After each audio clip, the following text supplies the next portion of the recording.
नमस्कार अनि हार्दिक स्वागत छ बहसको आजको यो नयाँ श्रृङ्खलामा। यहाँहरू सबै आदरणीय दर्शकहरूलाई म महेन्द्र भट्टराईका तर्फबाट देशको पुरानो राजनैतिक दल र लोकतान्त्रिक राजनैतिक दल नेपाली कांग्रेस, जसले आफ्नो पार्टीको 14औं राष्ट्रिय महाधिवेशन आरम्भ गरेको छ। राष्ट्रिय महाधिवेशन यानी ओडा अधिवेशनबाट उसका अधिवेशनहरू आरम्भ भएका छन्। यो अधिवेशनको जुन म्याच छ यो अन्तिम म्याच हो। योभन्दा बढी अधिवेशनको समयावधि बढाउन नमिल्ने कानुनी अडचन उसका अगाडि उभिएको छ। बीचमा कोरोना महामारी लगायतका कारणहरू देखाउँदै र त्यस अगाडि पनि विविध कारणहरू देखाउँदै यो महाधिवेशन सर्दै आएको थियो।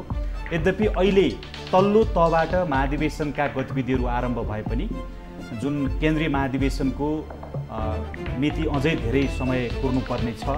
अहिले पालिका स्तरका अधिवेशनहरू भइरहेका छन् नेपाली कांग्रेसको, र नेपाली कांग्रेसले आफ्नो पार्टीको महाधिवेशन गर्ने जिम्मेवारी उसका काँधमा यो त छँदैछ, त्यो सँगसँगै मुलुकको नेतृत्व गर्ने जिम्मेवारी पनि उसले अहिले लिइरहेको छ। खास गरी कांग्रेसका आजका मुख्य दायित्वहरू र महाधिवेशनबाट कांग्रेस अब कसरी अगाडि बढ्छ, यो मूलभूत विषयको सेरोफेरोमा आजको बहस हामी केन्द्रित गर्नेछौँ। यसका लागि मैले नेपाली कांग्रेसका नेता धनराज गुरुङलाई हाम्रो स्टुडियोमा आज आमन्त्रण गरेको छु। धेरै धेरै स्वागत छ यहाँलाई हाम्रो कार्यक्रममा। धन्यवाद छ। अब मैले पृष्ठभूमिमा भने कि कांग्रेस महाधिवेशनमा छ। अहिले पनि अनेकन आशंकाहरू छन्, भित्रभित्रै मितिहरू सारिएका कुराहरू का बारेमा असन्तुष्टिहरू सार्वजनिक भएका छन् कैयन नेताहरूले। अहिले जो निर्धारण गरिएको मिति छ नि, जुन पटक पटक सारिँदै त आएको छ, यो अब चाहिँ निर्धारण गरिएको मितिमा ठ्याक्कै महाधिवेशन हुनेमा तपाईहरू सबैजना विश्वस्त हुनुहुन्छ कि अझै पनि के हो कसो हो भन्ने अवस्थामा हुनुहुन्छ? यो प्रश्न त अब शीर्ष नेतृत्वलाई नै मैले पनि सोध्नुपर्ने भएको छ। किन भन्दाखेरि केन्द्रीय समितिले जुन हाम्रो तालिका हामीले प्रस्तुत गऱ्यौँ त्यो तालिका प्रभावित भइसक्यो र अहिले त्यसलाई फेरि नेताहरूले रिसिड्युलिङ गरेर पनि त्यो पनि अहिले टरेको अवस्था रह्यो हैन। दसैँ अगाडिसम्ममा हामीले चाहिँ नि यो जिल्ला अधिवेशनसम्म सकाउने भनेर रिसिड्युलिङ त्यो हामीले गरे होइन, केन्द्रीय समितिले होइन, शीर्ष नेताहरू बसेर गरे। त्यो पनि त टर्न थालिसक्यो। अहिले फेरि हामी सुन्दैछौँ कि दसैँपछि प्रदेश निर्वाचन क्षेत्र, सङ्घीय निर्वाचन क्षेत्र, जिल्ला सबै चाहिँ त्यसपछि मात्रै गर्ने भनेर कुराहरू आइराखेका छ। त्यस कारणले गर्दाखेरि यो अन्यल त छ। इतिहासमा सायद मैले यो तीत अनुभव पहिलोचोटि गर्दैछु। 2048 सालको कलबलगुडी झापाको महाधिवेशनबाट म लगातार महाधिवेशन प्रतिनिधि हुँ नेपाली काङ्ग्रेसमा, र यो पहिलोचोटि मैले यस्तो अनुभव तीत अनुभव गरिराखेको छु कि यस्तो चाहिँ नि उता महाधिवेशन सुरु भइसक्यो, यता क्रियाशील सदस्य त नटुङ्गिने, क्रियाशील सदस्य टुङ्गिया छ। तपाईँले जुन सङ्केत गर्न जुन खोजिराख्नु भएको छ, नेपाली कांग्रेस कता जाँदैछ त्यसो भए? किनभने यो जुन चुस्तताको प्रश्न जुन खडा भएको छ नि, आफ्नो महाधिवेशन समयमा गर्न नसक्ने, पटक पटक सारेर अहिले पनि फेरि पटक पटक तपाईँको समय तालिका तपाईँको प्रभावित गर्दै जाने भने देशको नेतृत्व गर्नुपर्ने पार्टी अहिले त गरि पनि राखेको छ अरू कैयन दलहरूलाई मिलाएर, होइन?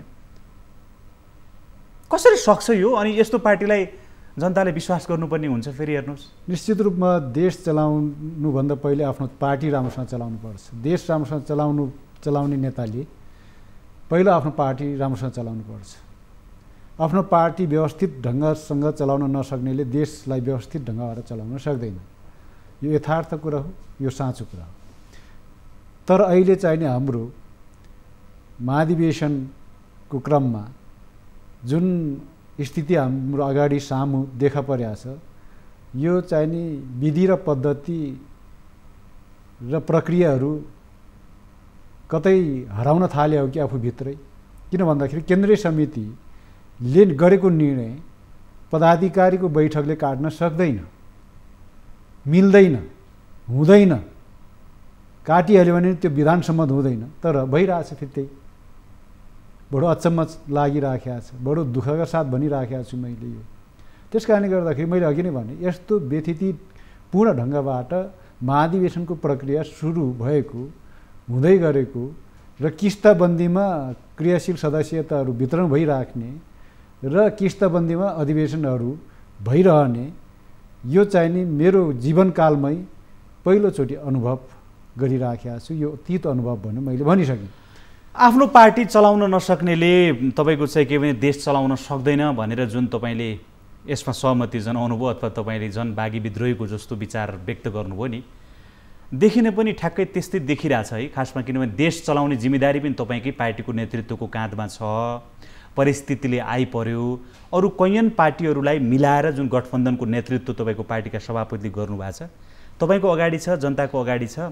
2 महिनाभन्दा बढी समयावधि पार गरिसक्दाखेरि पनि बाँकी जनताका पक्षमा गर्ने काम, योजना, विकास, निर्माण त धेरै टाढाको कुरा। आफ्नो एउटा क्याबिनेट पनि पूर्णता प्राप्त गर्न सक्ने परिस्थिति बनेको छैन। योभन्दा निराशाजनक के हुन्छ धनराज महेन्द्रजी? पहिलो कुरो त तपाईँले यो बागी विद्रोही जस्तो होइन, कङ्ग्रेसको एकजना नेता तर पार्टीकै एकदम निराशा तपाईँमा पनि छ भन्दा पनि म चाहिँ नि विधिसम्मत कुरा हुनुपर्छ भन्ने मान्छे हुँ। काङ्ग्रेस भएपछि के अरे विधि बिर्सिन पाइन्छ र? पाइँदैन नि। त्यसैले काङ्ग्रेस त झन् विधिको कुरा गर्ने काङ्ग्रेस हो।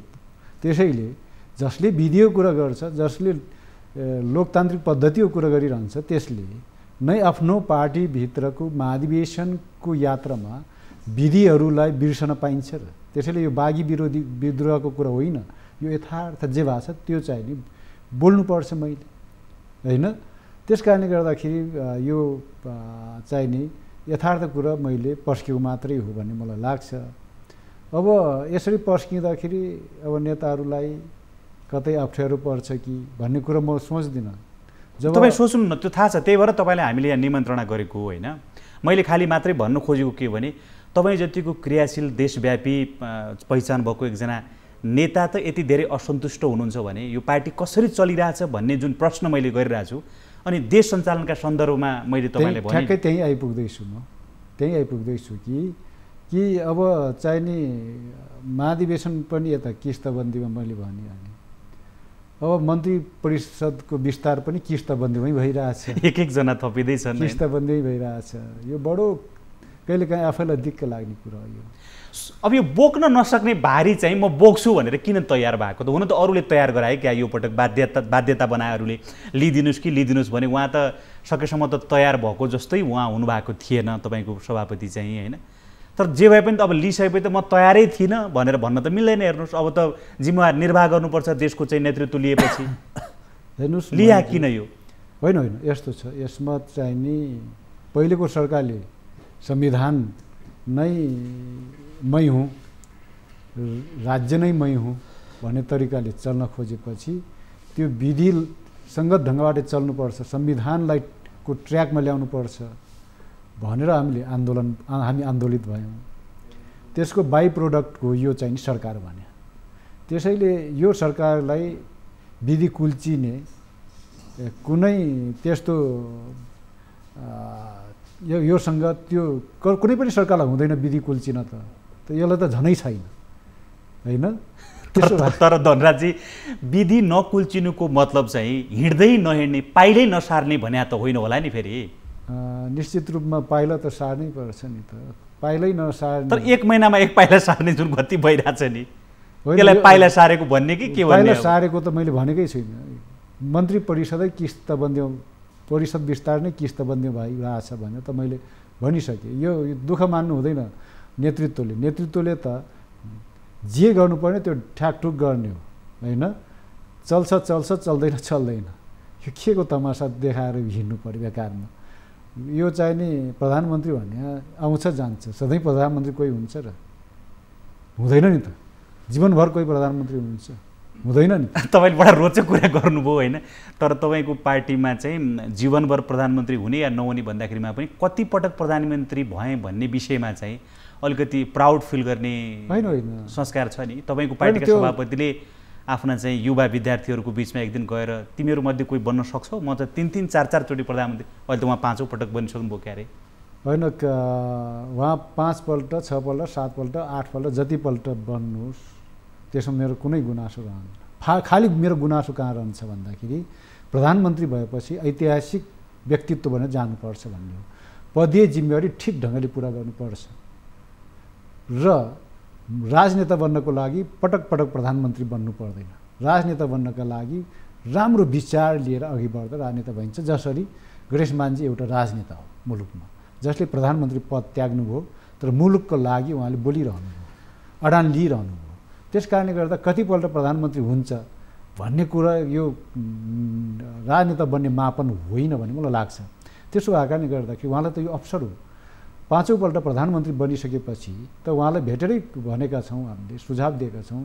4 पल्टको पहिलेको प्रधानमन्त्री हुँदाखेरि खासै तपाईँको राम्रो चाहिने रहेन होइन।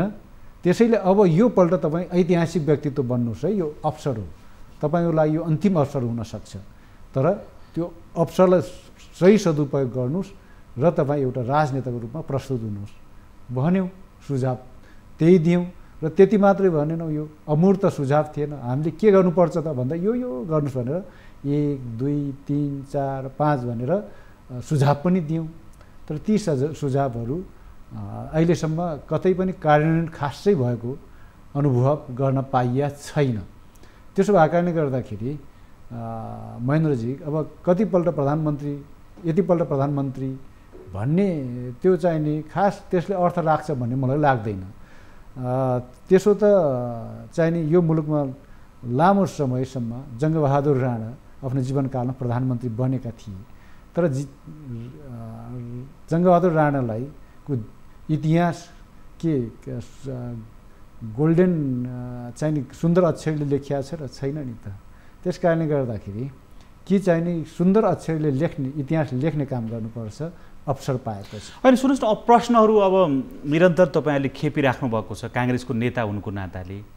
काङ्ग्रेस जुन चल्न त चलिराखेको छ होइन, यो डिफङ्सन जस्तो हो कि, किनभने पार्टीको महाधिवेशन अघि तपाईँकै शब्दावली प्रयोग गर्दाखेरि किस्ता किस्तामा सरिराखेको छ। अब क्याबिनेट जो जिम्मेवारी आएको थियो त्यो पनि पुरा हुँदैन। उहाँ भन्नुहुन्छ क्याबिनेट पूर्णता प्राप्त नगर्नुको कारण चाहिँ गठबन्धनका सहयात्री दलहरू हुन्, काङ्ग्रेस होइन, म होइन। त्यस पछाडि पार्टीको महाधिवेशन, क्रियाशील सदस्यता यी लगायतका विवादहरू नटुङ्गिनु र महाधिवेशन किस्ताबन्दीमा सरिराख्नुको कारण चाहिँ पार्टीको अर्को पक्ष हो जसले चाहिँ भाँजो हालिराख्छ। उहाँहरूको पक्षबाट यस्तो कुरा आउँछ कि? अनि पहिला यसरी कुरा गरौँ कि चाहिँ नि जुन सरकारका सन्दर्भ छन्, यहाँ अलिकता सोचाइमा फरक देखेँ मैले। मेरो सोचाइ र श्रद्धेय सम्माननीय प्रधानमन्त्रीको सोचाइमा फरक। हाम्रो यात्रा एउटा एजेन्डा कहाँसम्म मिल्यो सबैसँग, दलहरूसँग।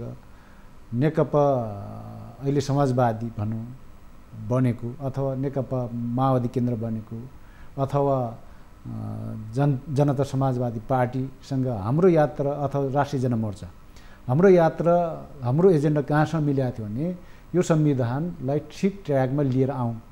संविधान चाहिँ लिगबाट बाहिर जान लाग्यो, त्यसरी ट्र्याकमा लिएर आइहाल्नुपर्छ भनेर आन्दोलित भयौँ। त्यहाँसम्म हाम्रो एजेन्डा मिल्यो।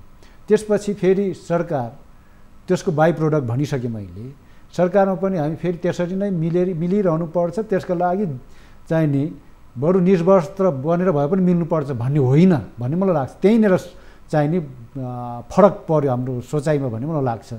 त्यहाँसम्म मिलिसकेपछि कि चाहिँ नि अब अहिलेको श्रद्धेय सम्माननीय प्रधानमन्त्रीज्यू संविधानको धारा 76 उपधारा 5 बमोजिम बन्नुभएको छ। उपधारा 5 नै त्यस्तो धारा हो जुन धारा बमोजिम बनेको प्रधानमन्त्रीले विश्वासको मत पाउन नसकेमा त्यही प्रधानमन्त्रीले निर्वाचन गर्न पाउँछ भनिसकेपछि अब चाहिँ नि त्यहाँसम्म आइसकेपछि विश्वासको मतका लागि मरिहत्ते गरिरहनु आवश्यक थिएन भन्ने मलाई लाग्छ। यसमा मैले अर्को एउटा प्रश्न गर्न मन लाग्यो मलाई चाहिँ, तपाईँले जुन त्यो सहयात्रा संविधानलाई ट्र्याकमा ल्याउन्जेलसम्मका लागि मात्रै हो जुन भनिराख्नु भएको छ नि, तर आजभोलि गठबन्धनका अन्य नेताहरूका भाषण तपाईँले सुन्नुभएको होला। सुनेको छु। यो गठबन्धन भनेको अर्को निर्वाचनसम्मै जान्छ भनेर उहाँहरूले भाषण दिइराख्नु भएको छ। यो चाहिँ तपाईँको पार्टीको नेतृत्वको सहमति बेगरै दिया होला कि त्यस्तो आश्वासन छ उहाँहरूलाई? अब चाहिँ नि मेबी सम्भावना त त्यो पनि छ, भित्र केही सरसल्लाह भयो कि भन्ने कुराहरू छन् होइन। तर मलाई त्यस्तो लाग्दैन कि चाहिने त्यसरी जान हुँदैन। पार्टीहरू जुन ढङ्गबाट बढेको छ त्यसैमा मेरो केही आपत्तिहरू पनि छन्। जसरी चाहिने हामी अघि बढिरहेका छौँ त्यो आपत्तिजनक विषय हो। जसरी हिजोका दिनमा केपी ओली अध्यादेशबाट देशलाई चलाउनु भयो। अध्यादेश पार्टी फोड्नलाई अध्यादेश ल्याउँदाखेरि हामीले नै विरोध गऱ्यौँ। फिर्ता गर्नुभयो उहाँले। भनिसकेपछि अहिले फेरि अध्यादेश लिएर फेरि पार्टी त्योभन्दा धेरै सहज र बनाउने खालको अध्यादेश आयो नि अहिले त झन्। त्यस कारणले गर्दाखेरि जसै अगाडि बढिरहेको छ त्यसैमा मेरो फरक मत रहिआएको छ। हेर्नुहोस्, त्यसो भएको कारणले गर्दाखेरि यो अब कतिसम्म सहकार्य गर्ने भन्ने कुरा राजनीतिक एजेन्डा मिलेसम्म सहकार्य गर्ने हो। अब चुनावमा कोही जितिन्छ हारिन्छ कि भनेर चाहिँ नि एक ठाउँमा बसेर त्यो कुनै तुक छैन। सत्ता प्राप्तिको लागि गरिएका चाहिने सहकार्यहरू छिनभरमा भत्किन्छन् भन्ने कुरा त 74 को आम निर्वाचनमा तत्कालीन नेकपा माओवादी केन्द्र र तत्कालीन एमाले जुन सहकार्य गर्यो, सहकार्य गरिसकेपछि झन्डै 2/3 बहुमत पनि ल्यायो। झन्डै 2/3 बहुमत ल्याएपछि हामी सहकार्य मात्रै होइन अब पार्टी नै एकीकरण गर्नुपर्छ भनेर उहाँहरू 2075 फागुनमा एकीकृत पनि हुनुभयो। तर त्यो पदीय लोभ र लाभका लागि गरिएका एकताहरू सहकार्यहरू कसरी भत्किन्छन् त्यो टिकेन भन्ने कुरा अनि कांग्रेसको मतभेदका प्रतिको आरोप छ जुन त्यस कारणले गर्दाखेरि पक्नु त्यस कारणले गर्दाखेरि यस्ता सहकार्यहरू गर्न हुँदैन जसले भोलि चाहिँ राज्यलाई कुनै पनि पेड गर्दैन भने त्यस्ता सहकार्यहरू गर्नु हुँदैन। नम्बर 1। नम्बर 2, अब चाहिँ पार्टीको कुरा जुन छ पार्टीमा चाहिँ विधि सम्मत अगाडि बढौँ भन्ने न हो। विधि सम्मत यो पनि विधि सम्मत हुन्छ र ल अब चाहिँ सिद्धिहाल्यो हामीले चाहिँ गरिसक्यौँ भनेको छ फेरि चाहिँ सारेको छ। केन्द्रीय विधि सम्मत भनेको केन्द्रीय समितिको निर्णय हुनुपर्छ। केन्द्रीय समितिले गरेको निर्णयलाई चाहिँ सिरानीभित्र चाहिँ राखेर त्यसपछि भटाभट चाहिँ पलङमा बसेर अरू नै निर्णय गर्न त पाइँदैन नि त। त्यही भइरहेछ अहिले भएको कुरै त्यही हो। अहिले जसरी अगाडि बढिरहेछ यो त राम्रो भएन नि त। केन्द्रीय समितिले एउटा सेड्युल तयार गर्ने, कार्ययोजना तयार गर्ने महाधिवेशनका लागि, अनि त्यसो हामी के भन्छौँ विधि सम्मत गर्नुपर्छ। विधि सम्मत भने अहिले किन चाहिँ यो अड्किरहेछ त भन्दाखेरि अहिले किन क्रियाशील सदस्यता विवादहरू अहिलेसम्म टुङ्गिन सकेनन् भन्दाखेरि के हामीले एउटा चाहिँ प्रक्रियामा बाँधेका थियौँ। वडा पालिका, गाउँ नगरपालिका, क्षेत्र र जिल्लाबाट सिफारिस भएर आयो भने त्यसलाई मान्यता दिने। तर यहाँ त के त भन्दाखेरि त्यस्ता ओडाबाट आएकोलाई नि काटिदिने, कति ठाउँमा ओडालाई दिँदै नदिकन जिल्लाले नै वितरण गरिदिने, त्यसलाई पनि मान्यता दिइहाल्ने, कति ठाउँमा यतैबाट केन्द्रबाट लादिने। त्यसो भए त त्यो कारण त त्यो हो। कुनै हाम्रो कारणले मेरो कारणले धनराज गुरुङका कारणले गर्दाखेरि यो चाहिँ नि समस्या बल्झिराख्या हुँदै होइन। फेरि आउँछु म तपाईँसँग। दर्शकहरू, नेपाली कङ्ग्रेसका नेता धनराज गुरुङ बहसको आजको यो श्रृङ्खलामा नेपाली कङ्ग्रेसको जुन महाधिवेशन जारी छ वडा स्तरबाट अगाडि बढेको छ र यो केन्द्र स्तरसम्म सेड्युल चाहिँ जारी भएको छ। तर यो पनि परिवर्तित अवस्था जारी छ, परिवर्तन गर्ने क्रम जारी रहेका कारणले जुन असन्तुष्टि बढिरहेको छ यो सेरोफेरोमा केन्द्रित छौँ। एउटा छोटो ब्रेक लिन्छौँ, त्यस पछाडि फेरि उहाँसँग उपस्थित हुनेछौँ।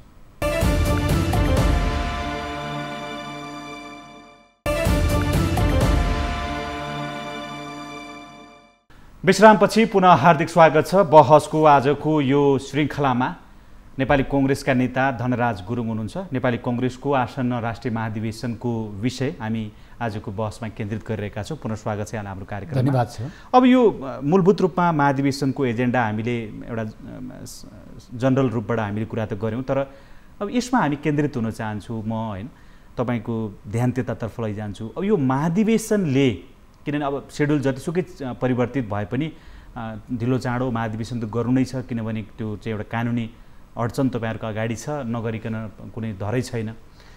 यो महाधिवेशनले दिने सन्देश अथवा यसले चयन गर्ने नेतृत्व, यो महाधिवेशन पछाडि नेपाली कङ्ग्रेसको सचित्र तपाईँ कस्तो देखिराख्नु भएको छ? अहिले कङ्ग्रेसमा लामो समयदेखि तपाईँ हुनुहुन्छ, होइन? 14औं महाधिवेशनलाई हामीले पार्टीको रूपान्तरणको रूपमा लिएर अगाडि बढ्न खोजिरहेका छौँ। काङ्ग्रेस 2016 सालको निर्वाचनमा भलै टाउको गन्ध 2/3 थियो, तर त्यतिखेर लोकप्रिय मत भनेको 37%। 48 साल हुँदै 51, 56 हुँदै फेरि हामी 78 आइपुग्यौँ, अर्थात् 78 सालसम्म आइपुग्दाखेरि यो अन्तरालमा काङ्ग्रेस कहिले 30%मा झऱ्यौँ लोकप्रिय मत, कहिले 37-38%, 36-35 यसैमा अल्झिया छ भने यति लामो पार्टी जसले चाहिने क्रान्ति गर्यो, जसले जनआन्दोलनहरू गर्यो, दुईपल्ट जनआन्दोलनको नेतृत्व गर्यो, त्यो पार्टीको लोकप्रिय मत 30%देखि 40%को बिचमा नै अल्झेको छ यो यत्रो 60 वर्षको अन्तरालमा। अब हामी काङ्ग्रेस पार्टीको रूपान्तरण भनिसकेपछि यसको कस्तो त भन्दाखेरि अब हामी 14औं महाधिवेशनपछि काङ्ग्रेसको चाहिने 30-35-37% होइन, काङ्ग्रेसको लोकप्रिय मत 51% बनाउन चाहन्छौँ। आउने आम निर्वाचनबाट काङ्ग्रेसलाई 51% द्याओ भने दिने हो र, झ्याली पिटेर आउने हो र, मुरली र बाँसुरी र चाहिने मादल खैँचडी बजाएर नाच्दै आउने त होइन। यसका लागि एजेन्डाहरू जनताको बिचमा फ्लोट गर्नुपर्छ, जनप्रिय एजेन्डाहरू जनताको चाहिने कर्णमा ध्वनित हुँदाखेरि त्यो एजेन्डाले मन छुओस्, जनताको मन छुओस्, त्यस्तो एजेन्डाहरू हामी फ्लोट गर्छौँ 14औं महाधिवेशन लगत्तै। र पहिलो बैठकबाट हामी त्यस्तो एजेन्डा फ्लोट गर्छौँ जुन एजेन्डाले जनताको मनमा बास गर्न सकोस् र 51% मत बटुल्न सकोस्, त्यस्तो एजेन्डाहरू हामी फ्लोट गर्छौँ। र किन गरेन त अहिलेसम्म भन्ने प्रश्न आउला, फेरि प्रति प्रश्न अहिलेसम्म नगरे होइन। अहिलेसम्म हामीले प्रस्ताव गऱ्यौँ, केन्द्रीय समितिमा प्रस्ताव गऱ्यौँ, तर हामी केन्द्रीय सदस्य, म केन्द्रीय सदस्य मात्रै हुँदाखेरि के हुँदो रहेछ भन्दा सुझावकर्ता जस्तो प्रस्ताव लग्यो, त्यो प्रस्तावै पासै नहुने। तपाईँका लोकप्रिय एजेन्डा कार्यान्वयन गराउनका लागि त अब तपाईँ कार्यान्वयन गर्ने ठाउँमा पुग्नुपर्ने होला। त्यसो भएर धनराज गुरुङ चाहिँ आउने 14औं महाधिवेशनमा कुन पदका लागि उम्मेदवार बन्दै हुनुहुन्छ जसले चाहिँ तपाईँका एजेन्डा कार्यान्वयन हुन्? हेर्नुहोस्, पदाधिकारी त्यसमा पनि महामन्त्रीले नै एजेन्डाहरू चाहिँ नि सभापतिसँग सरसल्लाह गरेर एजेन्डा टेबुलेट गर्ने महामन्त्रीको काम हुन्छ। यति भइसकेपछि अहिले नै मैले सभापति बन्छु भन्ने मैले त्यो चाहिँ मेरो ड्रिम छैन अहिले नै, यो 14औंको लागि, भोलि 15औंमा हुनसक्छ त्यो पनि। तर अहिले मेरो चाहिने ड्रिम के छ भने महामन्त्री बन्ने र यस्ता लोकप्रिय एजेन्डाहरू सरसल्लाह गरेर सभापतिजीसँग सरसल्लाह गरेर टेबुलेट गरेर प्रस्ताव गरेर पारित गरेर अनि कार्यान्वयन गर्ने। त्यसैले अब चाहिँ नि धनराज गुरुङले 14औं महाधिवेशनमा महामन्त्रीको रूपमा उपस्थित हुने चाहिँ नि दृढ निश्चय गरेर अगाडि बढ्दैछु म अहिले। तिलस्मी सपना जस्तो कुरा आजको दिनमा, किनभने तपाईँको गाउँ तहदेखि माथिल्लो केन्द्रसम्म भ्रष्टाचार छ।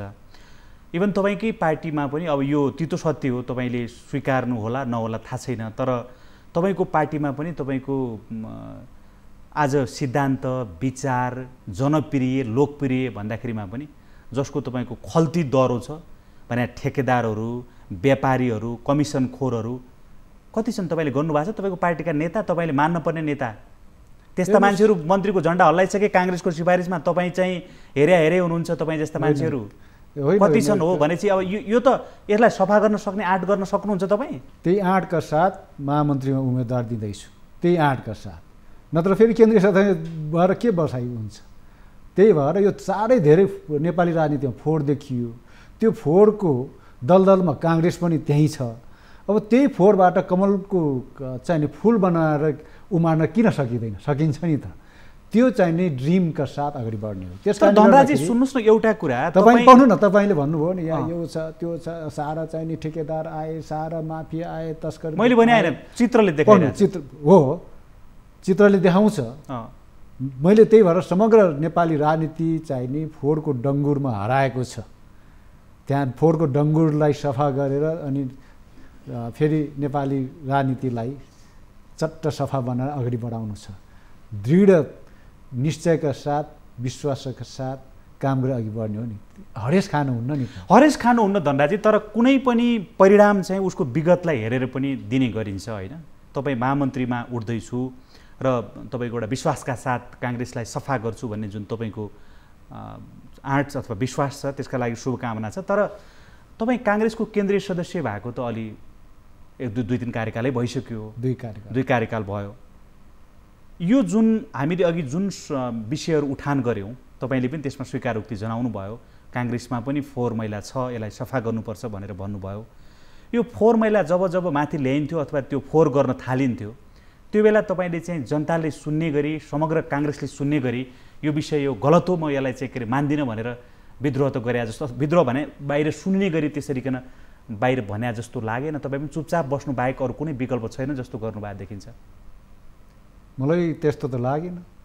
म सांसद हुँदा संसदभित्रै बोलेको छु, कतिसम्म बोलेको छु, कतिसम्म चर्को बोलेको छु भन्दाखेरि पाउनु कतिसम्म चर्को बोलेको छु संसदमै भने कि नेताहरू जुका, जुम्रा, किर्ना जस्ता परजीवी भए जसले चाहिने जनताको रगत चुसेर खाने मात्रै काम गरे भनेर त्यति कडा बोल्दाखेरि बोलेको होइन। तपाईँले बोल्नुभएको संसदमा बोल्नु भएको, मैले त्यो संसदको कुरा गरे होइन। मैले के कुरा गरेँ भने काङ्ग्रेसले जुन हविगत आज उसले बेहोरिरहेको छ, तपाईँले पनि त्यो हेरिराख्नु भएको छ फड्के किनाराको साक्षी बनेर, त्यसका लागि त तपाईँ काङ्ग्रेसको केन्द्रीय कार्य समितिको बैठकमा हुनुहुन्थ्यो। जस्तो तपाईँको पार्टीमा टिकट वितरणको बेला हुन्थ्यो, टिकट वितरणमा तपाईँको चाहिँ के अरे तपाईँको पार्टीका सिद्धान्तनिष्ठ कार्यकर्ताहरूलाई चाहिँ बाइपास गरेर ठेकेदारहरूलाई, व्यापारीहरूलाई, कमिसनखोरहरूलाई चाहिँ के अरे भटाभट टिकट दिने, टिकट वितरण गर्ने अथवा समानुपातिको नाममा टिकट बेच्ने जुन काम तपाईँले टुलु हेरेर बस्नुभयो नि,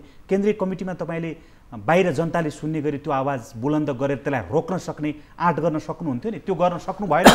तपाईँको अगाडि भइराखेको छ यो काम अहिलेसम्म। केन्द्रीय समितिलाई त्यो अधिकार हुँदैन। के त्यो चाहिँ नि संसदीय बोर्ड भन्ने हुन्छ हाम्रो, त्यो बोर्डमा म छुइनँ। त्यही भएर त महामन्त्री बन्छु, न्यायोचित व्यवस्थापन गर्छु, पार्टीभित्र पनि त्यस्तो अन्याय हुन दिन्न। अब त कमसेकम एउटा चाहिँ नि दृष्टिकोणका साथ महामन्त्रीमा जाँदैछु नि म। त्यसो भएको कारणले गर्दाखेरि हिजोकै जस्तो बनाउनै हो भने मैले किन महामन्त्री बन्नु पऱ्यो? फेरि पार्टी त्यस्तै भइरहने हो भने त मैले महामन्त्री बन्नु पर्दैन, जो भने पनि हुन्छ। त्यस कारणले गर्दाखेरि कि सबै कुरालाई मैले चाहिने पुरै निहाल्दै अघि बढ्दैछु अहिले।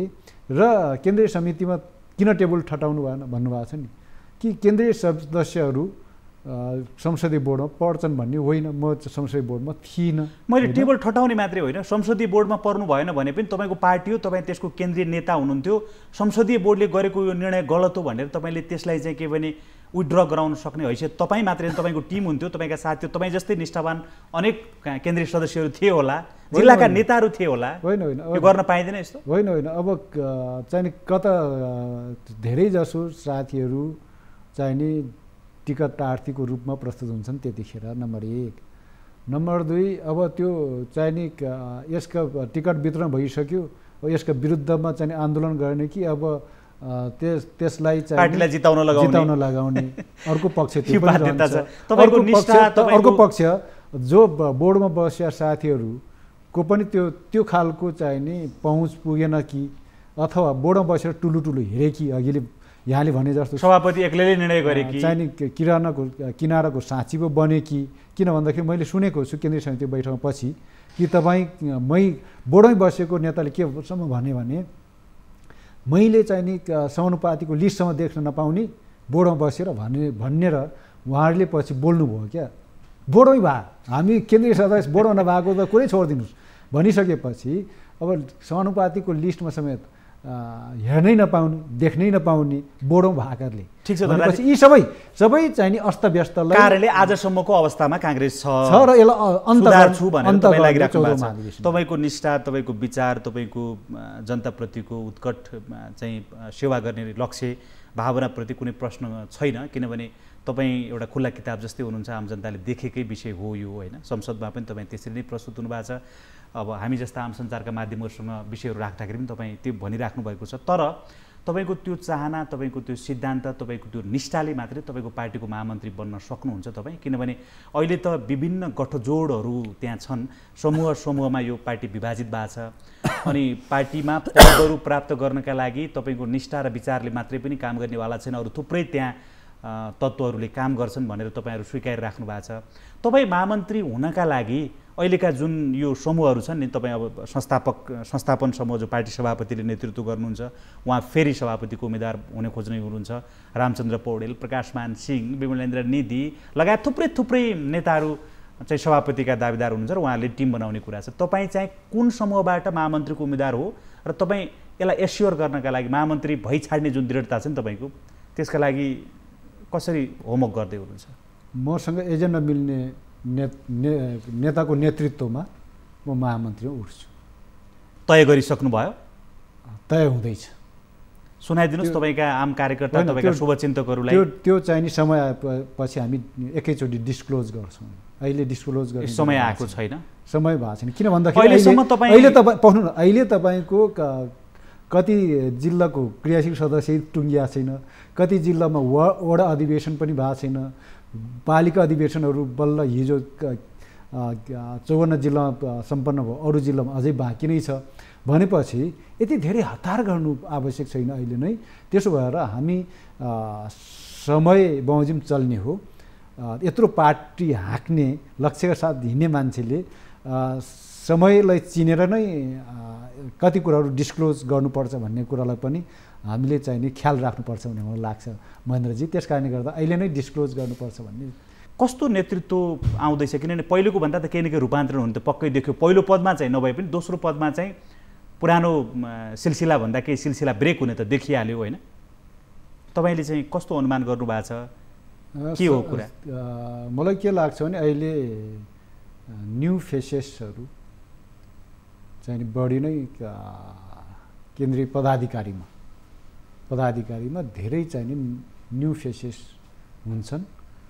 सायद मलाई त्यस्तो लाग्दैन कि अब चाहिँ नि हामी रूपान्तरण भन्ने, तर चाहिँ नि रूपान्तरण भनेको चाहिँ नि नेतृत्व पनि रूपान्तरण र नेतृत्व रूपान्तरण भनेको पात्र मात्रै रूपान्तरण होइन, प्रवृत्ति पनि रूपान्तरण।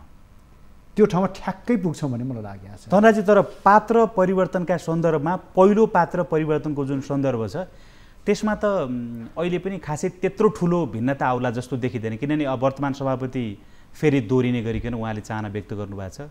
तपाईँ सायद रामचन्द्र पौडेल पक्षमा अहिलेसम्म हुनुहुन्थ्यो, रामचन्द्र पौडेल पनि फेरि सभापतिको दाबी गरिराख्नु नै भएको छ होइन?